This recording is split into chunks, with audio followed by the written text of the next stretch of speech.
Shalom orang-orang kudus yang terkasih di dalam Kristus Yesus. Hari ini kita memasuki sesi yang kelima dari seri pengajaran tuntunan ilahi. Saudara tetap semangat, tetap bergairah ya. Mari kita berdoa. Allah Bapa yang baik, firman-Mu berkata, semua orang yang dipimpin oleh Roh Allah adalah anak-anak Allah. Kami adalah anak-anak-Mu Tuhan, dan kami mau mempercayai bahwa kami dituntun oleh Roh Allah. Hamba-Mu berdoa, biarlah Kau mengurapi lidah, bibir, mulut hamba-Mu ini, bukan memperkatakan hikmat manusia, tapi hanya perkataan-Mu saja Tuhan yang mengalir dari mulut hamba-Mu ini, untuk memberitakan pengajaran yang benar, supaya kami boleh berjalan di jalan orang yang benar. Celikan mata roh kami untuk bisa melihat apa yang menjadi keinginan-Mu Tuhan bagi setiap kami, untuk mengikuti rancangan dan kehendak-Mu di dalam kehidupan kami. Terima kasih Bapa, berbicaralah kepada kami, dan kami siap untuk mendengarkannya. Di dalam nama Tuhan Yesus kami berdoa. Amin.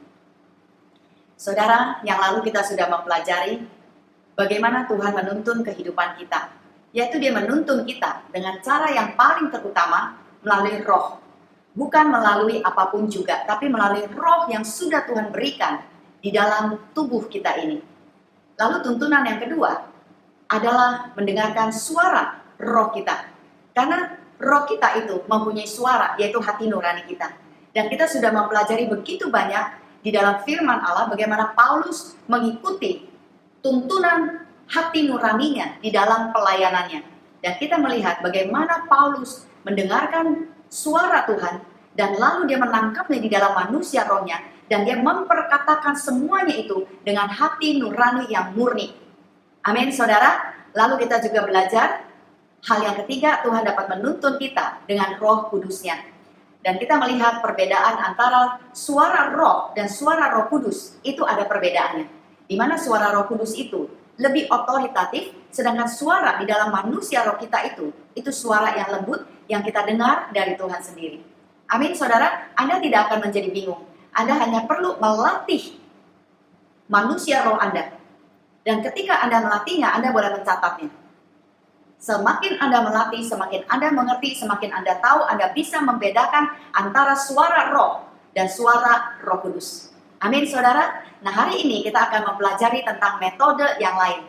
Metode-metode ini semua ada di dalam Alkitab, saudara. Dan kita akan mempelajarinya satu persatu. Kita akan melihat beberapa metode ini. Antara lain, nubuatan, penglihatan, mimpi, dan malaikat. Dan kita juga akan melihat satu hal, tanda, saudara. Nah, saya akan membagi pelajaran ini menjadi dua bagian, saudara, yaitu tuntunan yang alkitabiah dan tuntunan yang tidak alkitabiah. Yang pertama kita akan melihat tentang nubuatan.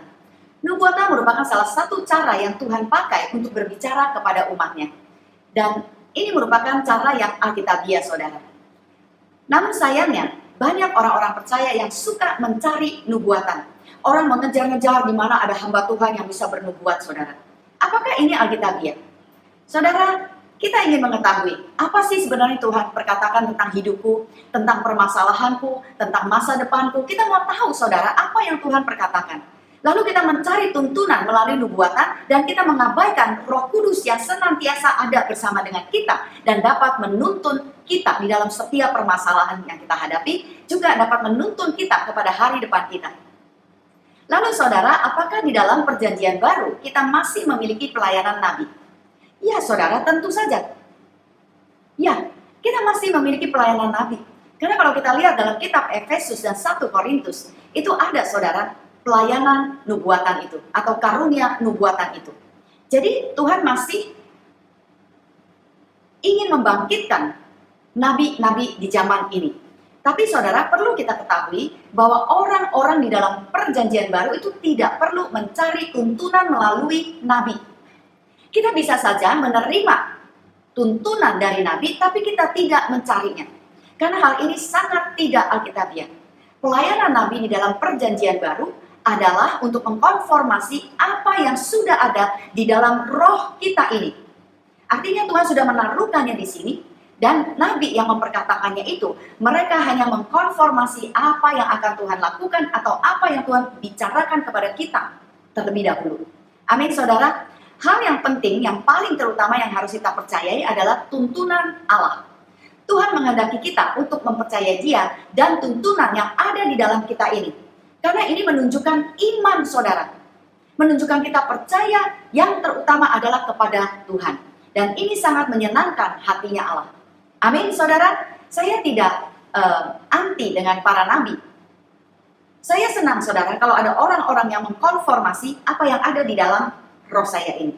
Tapi saya tidak mengejar-ngejar, saya tidak mencari-cari. Karena saya tahu Tuhan bisa mengutus nabi itu untuk mengkonformasinya kepada saya. Mungkin saya sedang dalam keadaan bingung, atau mungkin saya sedang tidak yakin, atau saya sedang ragu-ragu saudara. Tuhan bisa saja mengirim nabi tersebut untuk mengkonformasi apa yang sudah ada di dalam saya. Tuhan ingin menuntun kita apa yang ada di dalam saya. Nah saudara, sebetulnya Tuhan ingin menuntun kita secara langsung setiap hari dalam setiap aspek kehidupan kita. Jika kita mengandalkan pelayanan nabi dan tidak ada nabi di sekitar kita, saudara, apa yang akan terjadi? Dan lebih buruk lagi, apabila nabi tersebut sudah dipanggil Tuhan, saudara. Apakah kita tidak lagi memiliki tuntunan? Tentu Tuhan tidak menginginkan hal ini terjadi, bukan? Tuhan menginginkan kita untuk tetap senantiasa ada yang menuntun. Dan tuntunan itu sudah Tuhan berikan di dalam roh kita. Roma 8 ayat 14 mengatakan, semua orang yang dipimpin roh Allah, bukan dipimpin oleh nabi. Amin, saudara. Nah, saudara, pada tahun 97 atau 98, saya itu pergi ke salah satu seminar dan ada seorang nabi yang cukup dikenal, saudara, pada waktu itu. Dia menubuatkan saya seperti ini. Kamu akan pergi ke Cina dan memberitakan Injil di sana. Saudara, pada waktu itu saya belum terlalu mengerti tentang pelayanan nabiah ini. Atau saya belum terlalu mengerti tentang karunia nabi atau bagaimana cara kita menerima nubuatan. Tapi pada waktu itu, saudara, waktu saya menerima nubuatan itu, saya dengan suami saya tuh lihat-lihatan berdua dan kami bertanya-tanya satu sama lain, apakah kamu memilikinya di dalam hati kamu? Saya tidak terlalu mengerti, tapi saya tahu bahwa ada suara di sini, saudara. Dan saya tidak pernah mendengar suara bahwa saya akan pergi ke Cina. Tapi saya tahu saya akan pergi ke pelayanan misi. Dan hamba Tuhan ini mengatakan kepada saya, engkau akan melakukan pelayanan misi di Cina. Pelayanan misinya itu betul, tapi bukan di Cina, saudara. Saya pergi ke pelayanan misi di Indonesia. Amin, saudara. Jadi sekali lagi, Anda tidak mencari pelayanan nabi, tapi Anda boleh menerima apabila ada seorang nabi yang memperkatakan nubuatan itu kepada Anda, dan Anda sudah mendapatkannya, Anda sudah memperolehnya di dalam roh Anda sendiri. Ini adalah Alkitabiah. Yang kedua, saudara, penglihatan dan mimpi. Tuhan memakai visi atau penglihatan dan mimpi berulang-ulang di dalam Alkitab. Dan Tuhan menggunakannya untuk berkomunikasi dengan umatnya melalui orang-orang pilihannya, khususnya di dalam Perjanjian Lama. Nah, di dalam Perjanjian Lama, Tuhan memakai penglihatan dan mimpi untuk menyatakan rencananya. Dan untuk membawa rencana tersebut lebih jauh dan untuk menempatkan orang-orang pilihannya di tempat-tempat yang berpengaruh.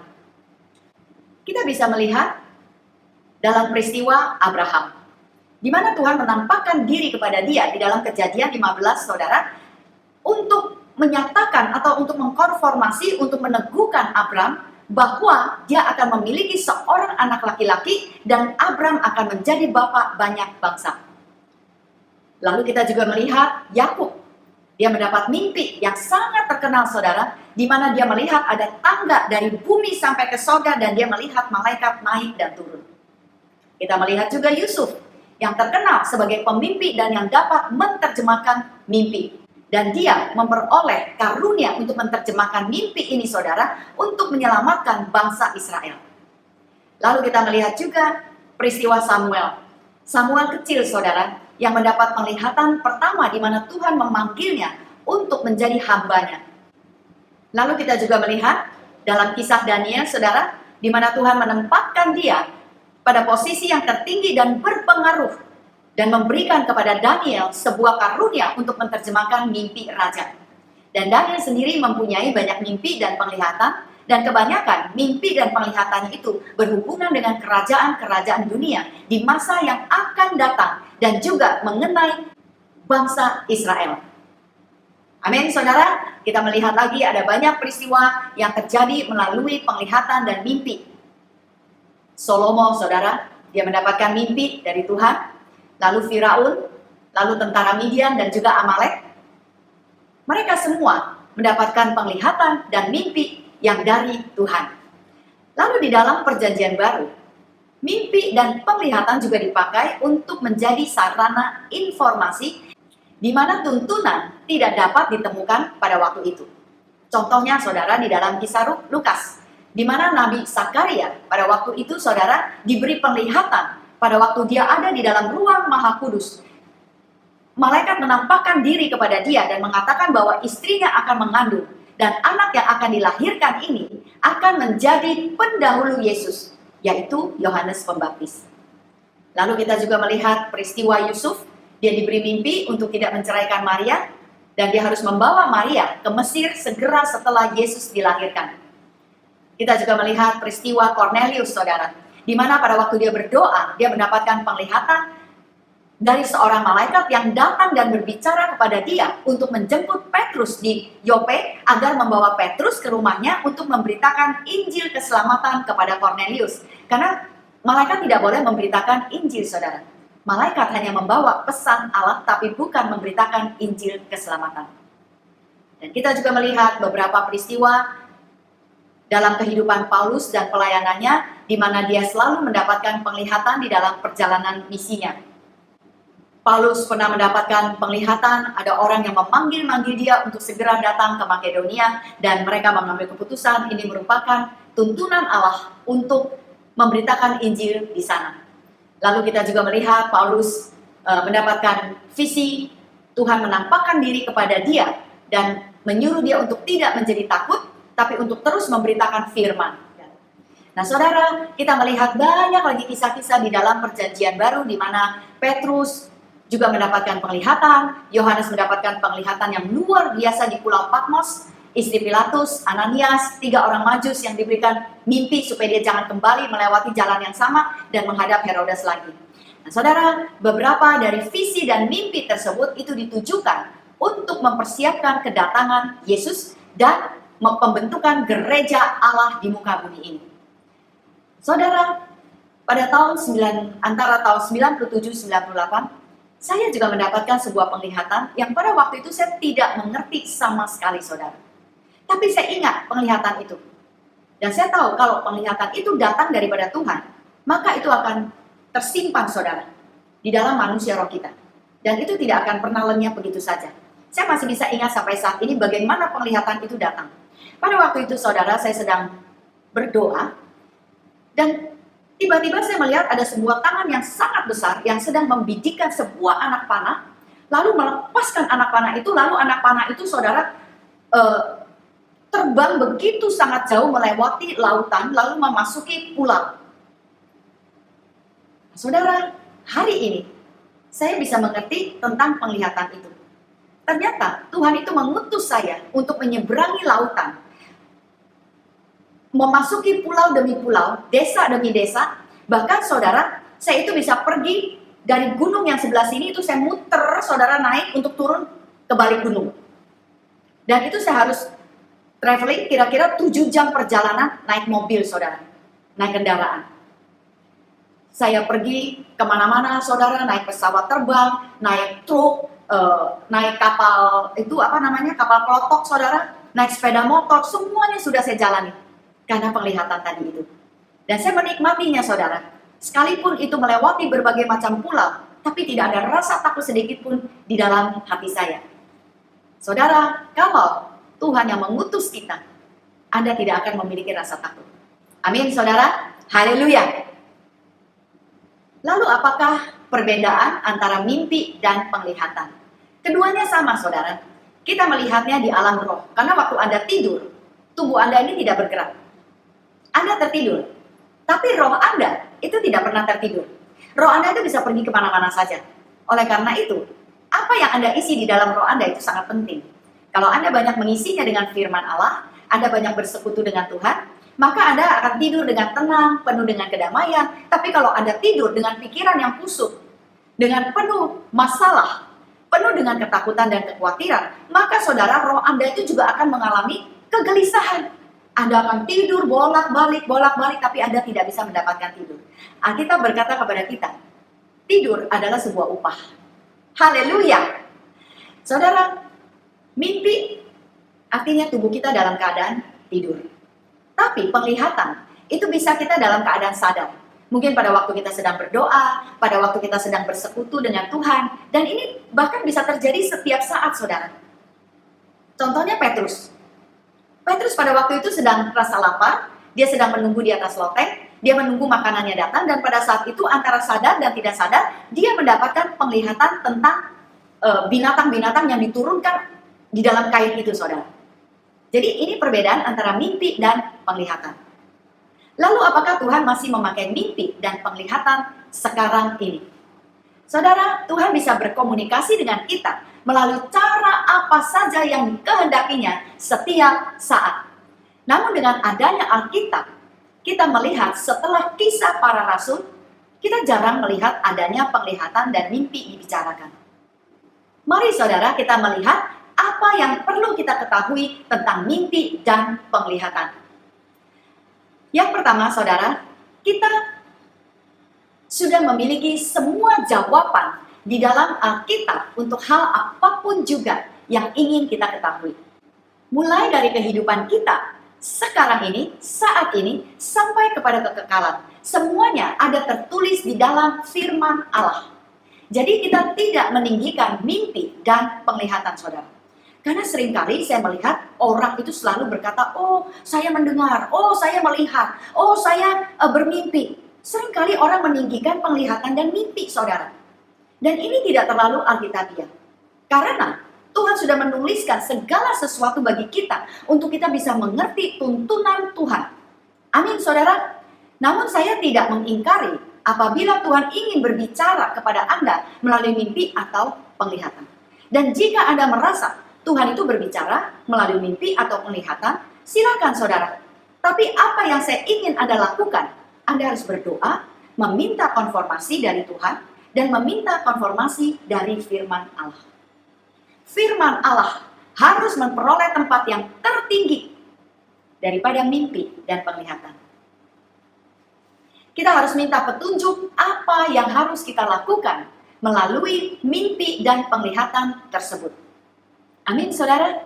Biasanya di dalam Alkitab kita melihat orang-orang yang mendapatkan penglihatan atau mimpi, saudara, itu Tuhan menunjukkan. Artinya apa? Tuhan menjelaskannya dan Tuhan memberikan petunjuknya. Jadi Tuhan tidak hanya memberikan mimpi dan memberikan penglihatan begitu saja. Tuhan biasanya itu berbicara. Contohnya Abram. Waktu dia mendapatkan penglihatan dari Tuhan, itu Tuhan berfirman kepada dia. Jadi bukan hanya penglihatannya saja tanpa firman Allah. Demikian kita juga harus mengikuti tuntunan seperti ini, saudara. Amin. Jadi cara apapun yang Tuhan pakai untuk berbicara kepada kita, Dia akan meyakinkan kita bahwa pesannya ini bisa dimengerti dengan jelas. Bukannya menerawang, saudara. Bukannya mungkin rasanya barangkali. Bukan seperti itu, saudara. Tapi kita harus mempunyai satu keyakinan di dalam kita bahwa penglihatan atau mimpi ini itu datangnya daripada Tuhan. Dan ketika kita minta konfirmasi dari Tuhan, Tuhan berbicara melalui firman-Nya. Amin, saudara. Jika saudara mimpi Anda atau penglihatan Anda tidak memberikan makna apa-apa, tidak ada konfirmasi firman, Anda jangan pikirkan dan Anda tidak perlu menjadi gelisah. Lupakan semuanya itu. Amin, saudara. Haleluya. Sekali lagi, jika Anda ingin memutuskan tentang arti mimpi dan penglihatan Anda, tempat perhentian yang terutama adalah firman Allah. Haleluya. Saudara, yang ketiga, metode yang berbeda adalah malaikat. Dapatkah Tuhan menuntun kita melalui malaikat? Saudara, perlu kita ketahui bahwa malaikat adalah makhluk roh yang diciptakan Tuhan untuk melakukan tujuan Allah. Nah, pelayanan malaikat ini dapat kita temukan di sepanjang perjanjian lama dan perjanjian baru. Jadi di sepanjang Alkitab kita bisa melihat adanya pelayanan malaikat. Misalnya saudara, malaikat mendatangi Paulus ketika kapalnya dalam keadaan bahaya, hampir karam, dan malaikat berbicara memberikan kekuatan kepada Paulus pada waktu itu. Lalu kita juga melihat malaikat menyuruh Filipus untuk menghampiri sida-sida dari Ethiopia yang sedang membaca firman Allah dan tidak mengerti, dan dia diutus untuk memberikan penjelasan kepada sida-sida dari Ethiopia itu. Lalu saudara, kita juga melihat malaikat mendatangi Cornelius untuk memberitahukan agar dia memanggil Petrus di Yope untuk memberitakan Injil di dalam rumahnya. Lalu kita juga melihat bagaimana malaikat mendatangi Petrus di dalam penjara dan memberikan instruksi agar dia keluar dari penjara dan memutuskan semua rantai-rantai di dalam penjara itu. Saudara, pelayanan malaikat diakui di dalam firman Allah. Lalu apakah pelayanan malaikat ini masih dapat kita temui sekarang ini? Saudara, sekalipun pelayanan malaikat tidak terlalu banyak dibicarakan di dalam perjanjian baru setelah kisah para rasul, tetapi kita bisa melihat pelayanan malaikat ini masih akan berlangsung sampai kepada akhir zaman. Dan itu bisa kita temui di dalam kitab Wahyu, di mana pelayanan malaikat masih akan diaktifkan kembali. Jadi saya percaya pelayanan malaikat masih akan tetap berlangsung dan dapat kita temui sampai saat ini. Saya mempunyai beberapa kesaksian tentang pelayanan malaikat, saudara. Pada tahun 2000-an, itu saya pergi ke Cina, saudara, pergi berlibur dengan teman-teman dari komunitas saya. Nah, saudara, pada waktu itu kami tinggal di sebuah resort yang agak jauh dari kota, jauh untuk dijangkau, saudara. Lalu pada suatu kali, saudara, kami ingin pergi ke kota untuk melihat kota di tempat di mana kami berada pada waktu itu. Karena tempat tinggal kami itu sangat jauh dan tidak bisa melihat kota. Lalu kami sewa mobil, kami pergi ke kota, saudara. Lalu kami berekreasi di sana, kami makan, kami lihat-lihat kota itu. Waktu kami pulang sore hari, itu tiba-tiba turun hujan yang sangat deras, saudara. Dan hujan itu begitu sangat kuat, sehingga waktu kami mau pulang, kami agak bingung. Dan sopirnya itu bilang, wah, ini kita harus melalui hutan kecil, dan kita bisa kehilangan arah. Betul, saudara, waktu kami mencapai tempat daerah di mana kami harus lewati yang namanya hutan kecil itu, tiba-tiba sopirnya bilang, sepertinya kita nggak bisa melewati jalan ini. Kalau kita lewat, kita pasti akan tersesat. Karena hujan badai. Bisa aja ada pohon tumbang di jalan, saudara. Tapi sopirnya bilang, saya akan coba. Ternyata, saudara, waktu kami jalan setengah jalan, betul-betul ada pohon tumbang, dan kami nggak bisa melewatinya, lalu kami jadi tersesat. Kami terdampar di dalam hutan kecil itu. Apa yang terjadi, saudara? Kami berdoa, kami berbahasa roh. Tiba-tiba, saudara, ada polisi naik sepeda motor, dua sepeda motor, saudara, yang tiba-tiba mengetuk pintu mobil kami. Dia katakan, mari ikut saya akan tunjukkan kalian jalan. Dia bawa kita, saudara, melewati hutan itu yang kami tidak mengerti, sopirnya juga tidak tahu. Sampai di ujung jalan, sudah mendekati hotel kita. Lalu polisi ini berkata, kalian tinggal terus saja maju ke depan dan kami akan kembali. Dan dia betul-betul belok, saudara, ke arah kiri, menghilang. Kami sampai di hotel kami semua bertanya-tanya, siapakah dua orang itu? Kami nggak sempat bertanya, kamu dari polisi dari mana dan sebagainya, saudara. Dan waktu kami sampai di hotel, itu teman-teman kami yang nggak ikut, mereka tuh berdoa, saudara. Mereka juga berdoa untuk kita. Mereka minta supaya kami itu bisa selamat sampai di tempat tujuan. Saudara, ini luar biasa. Ini pengalaman yang saya nggak pernah lupa. Dua orang itu kita nggak tahu dari mana datangnya. Tapi dia membawa kita kembali selamat ke tempat tujuan. Lalu pengalaman yang kedua, saudara. Ketika saya mendapatkan penglihatan, malaikat diutus oleh Tuhan untuk menjemput ibu mertua saya pulang ke surga. Lalu pengalaman yang ketiga. Itu terjadi tahun ini. Tahun 2020. Pada bulan Februari, saya pergi ke Brisbane untuk mengikuti sebuah seminar, saudara.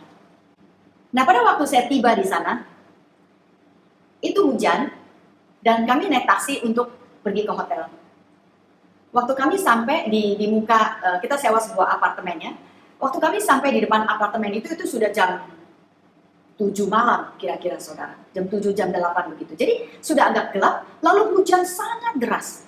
Wah, saya pikir nih bagaimana caranya mau turunin koper dan sebagainya. Akhirnya salah satu daripada teman kami itu turun dan melihat ternyata saudara resepsionisnya itu udah tutup. Nah, kita semua bingung. Tapi kita pikir ya udahlah kita turun aja dulu. Tapi gimana mau turun? Hujannya begitu deras. Karena nggak ada pilihan, saudara juga nggak ada payung, ya udahlah akhirnya kami memutuskan untuk turun, ya hujan juga nggak apa-apa gitu. Waktu saya turun saudara, saya baru melangkah menurunkan kedua kaki saya berdiri tegak, tiba-tiba itu ada seorang pria berpakaian putih tinggi besar saudara, karena waktu saya bilang terima kasih itu saya harus lihat ke atas, oh thank you. Itu tiba-tiba ada orang itu lewat, saudara, dia membawa payung, dia memayungi saya, dia bilang, mari saya tolong kamu. Lalu saya dibawa sampai ke depan apartemen itu, dan dia berkata, you alright? Are you alright? Saya bilang, oh yes, thank you, thank you. Dan orang itu pergi meninggalkan saya. Nah, ini adalah pengalaman-pengalaman yang meyakinkan saya bahwa pelayanan malaikat itu masih akan ada, saudara. Amin, haleluya. Tuhan memakai berbagai macam cara untuk kita bisa melihat kebaikannya. Tapi ingat saudara, sekali lagi, bahwa semuanya ini adalah sarana. Dan hal yang paling terutama dan yang paling terpenting itu adalah kita kembali ke dalam firman Allah. Amin saudara. Nah, untuk itu saya ingin mengajak Anda untuk melihat metode yang ada di dalam firman Allah, tetapi itu tidak alkitabiah untuk orang-orang perjanjian baru. Yang pertama adalah mengenai tanda saudara. Apakah kita boleh menguji suara Tuhan dengan tanda? Apakah orang-orang perjanjian baru perlu meminta tanda? Saudara, biasanya kita akan berdoa seperti ini. Tuhan, jika Engkau izinkan, biarlah Tuhan, ada pintu yang terbuka. Tapi kalau Engkau tidak mengizinkannya, jangan biarkan pintu itu terbuka. Biarkan pintu itu selalu tertutup. Biarlah ini menjadi tanda bagiku Tuhan. Nah saudara, tahukah Anda bahwa setan mungkin akan menutup apa yang Tuhan mau buka dan membuka apa yang Tuhan mau tutup. Lalu kita berkata, tapi Bu, kan ada firman yang mengatakan, apa yang Tuhan buka itu tidak ada yang dapat menutupnya. Dan apa yang Tuhan tutup itu tidak ada yang dapat membukanya. Ya, memang betul saudara. Itu sangat betul. Tetapi saudara, yang meminta sekali ini itu bukannya Tuhan, tapi Anda. Anda meminta tanda. Jadi bukannya Tuhan yang ingin melakukannya. Nah, apa yang Anda perkatakan? Itu bisa saja saudara, bukan menjadi kehendak Tuhan, tetapi dipakai oleh setan untuk mengacaukan apa yang sebetulnya Tuhan ingin lakukan di dalam kehidupan. Nah saudara, permintaan ini memberi tempat buat setan itu berperan. Bukan Tuhan, karena Tuhan tidak memakai cara seperti itu di dalam perjanjian baru. Ada kalanya orang mencari pasangan hidup juga seperti itu saudara. Misalnya Anda sudah lama menjalin hubungan dengan seorang pria atau seorang wanita, lalu Anda masih bingung apakah saya akan menikah dengan orang ini. Lalu Anda berdoa kepada Tuhan. Tuhan, berikan aku tanda Tuhan. Kalau nanti Ribka memakai baju merah pada waktu berjumpa dengan aku, berarti betul Tuhan, dia adalah calon pasangan hidupku. Atau yang wanita mungkin akan berdoa seperti ini saudara. Tuhan, jikalau Adam nanti memberiku bunga, itu tandanya dia adalah calon suamiku. Apakah doa seperti ini betul saudara? Bagaimana nanti seandainya Ribka betul-betul pakai baju merah dan Adam nanti membawa bunga untukmu? Dan ternyata saudara, dia bukan calon pasangan hidup yang tepat buat engkau. Hal ini sangat berbahaya saudara.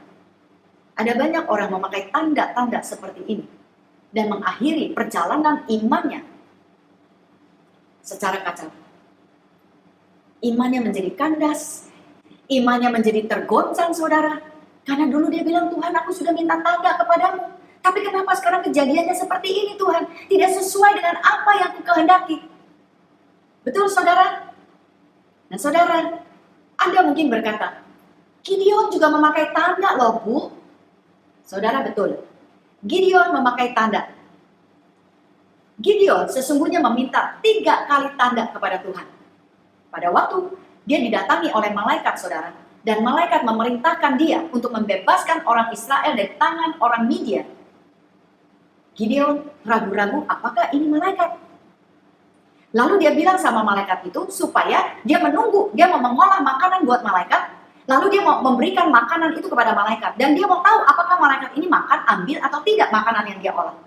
Dan ternyata saudara, waktu dia selesai mengolah makanan itu, malaikat mengambil makanan itu dengan menyuruh dia menumpahkannya di atas batu, semua dengan kuah-kuahnya saudara. Lalu malaikat itu menyambarnya dengan tongkatnya. Dan makanan itu habis oleh api itu. Lalu malaikat itu hilang dari pandangan Gideon, dan Gideon mulai percaya. Lalu tanda yang kedua, ketika Tuhan mengulangi lagi perintahnya untuk memerangi orang Midian, Gideon meminta tanda dari Tuhan. Yang pertama tanda yang dia minta itu adalah dia akan membawa sebuah guntingan bulu domba ke tempat pengirikan. Dan dia bilang sama Tuhan, kalau nanti guntingan bulu domba ini basah dan tanah di sekelilingnya itu kering, maka dia tahu ini adalah dari Tuhan. Dan itu memang terjadi saudara. Guntingan bulu domba itu waktu pagi hari ditemui oleh Gideon itu basah, dan waktu dia peras dia bisa mendapatkan segelas air.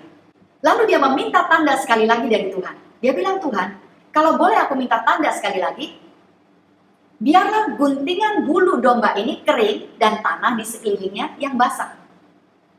Dan terjadilah seperti itu ketika Gideon bangun pada pagi hari. Nah saudara, dengan ini orang percaya juga memakai cara meminta tanda daripada Tuhan. Apakah ini Alkitabiah sebagai orang-orang perjanjian baru? Nah mari kita lihat saudara, siapakah Gideon? Kita harus ingat bahwa Gideon itu hanyalah orang biasa. Dia bukan nabi, imam, ataupun raja. Jadi dia tidak mempunyai Roh Kudus di dalamnya. Gideon ini adalah orang yang mati rohani, orang yang tidak percaya diri. Oleh karena itu, dia ingin meyakinkan dirinya. Dan dia meminta tanda dari Tuhan.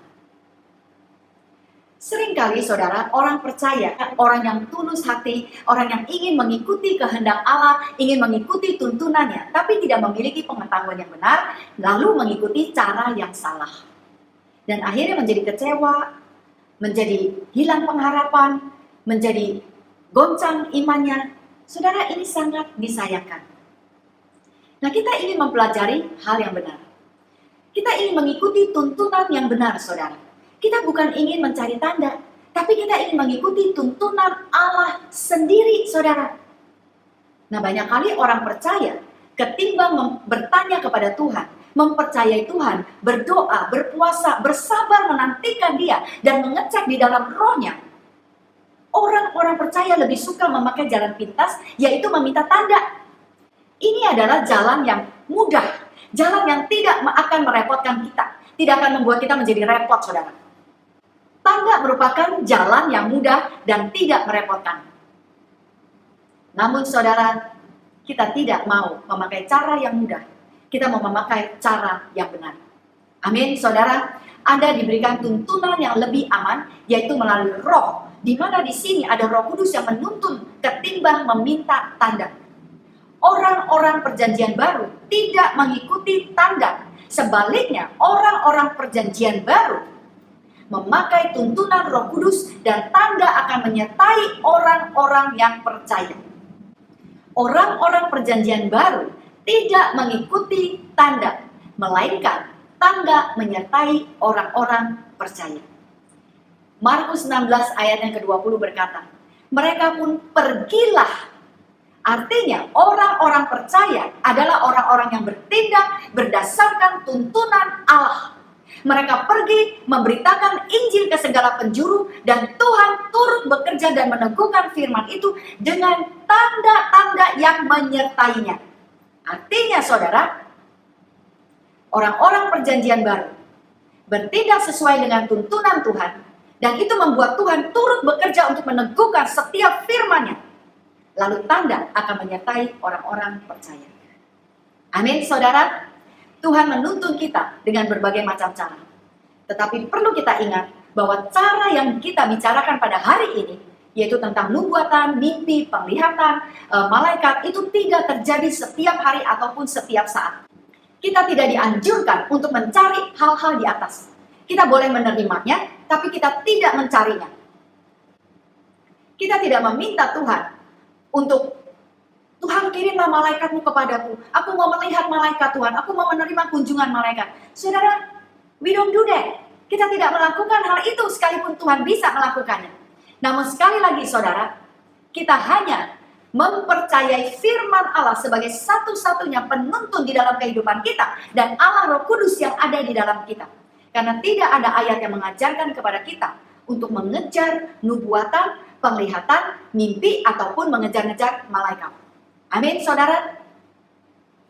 Lalu bagaimana dengan tuntunan-tuntunan yang lain? Perkataan orang misalnya saudara, kamu jadi dokter aja, atau kamu jadi pengusaha besar aja, nanti kamu akan jadi orang yang diberkati, orang yang kaya raya. Saudara, kita tidak mengikuti tuntunan apa kata orang. Sekalipun saudara, itu adalah gembala.